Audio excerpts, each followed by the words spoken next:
আসসালামু আলাইকুম গাইস। আজকে আমি যে বিষয়টি নিয়ে আলোচনা করব সেটি হলো এটিএম কার্ডে পাসপোর্ট দিয়ে কিভাবে ডলার এন্ডোর্সমেন্ট করা যায়। ডলার এন্ডোর্সমেন্ট বলতে সাধারণত বোঝায় দেশের বাহিরে গিয়ে ডলার ব্যবহার করার জন্য বাংলাদেশ ব্যাংক থেকে অনুমতি নেওয়া। এই ক্ষেত্রে আপনাকে আপনার যে ব্যাংকের কার্ড সেই ব্যাংকে সশরীরে গিয়ে এন্ডোর্স করে নিতে হবে। এন্ডোর্সের জন্য সাধারণত কার্ড এবং পাসপোর্ট সহ যেতে হবে।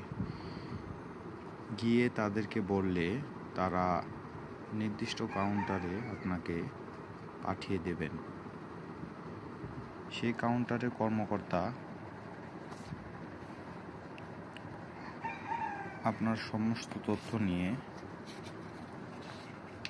এরকম একটি সিল, সই এবং আপনি কত ডলার এন্ডোর্স করতে চান সেটি উল্লেখ করে দিয়ে স্বাক্ষর প্রদান করিবে।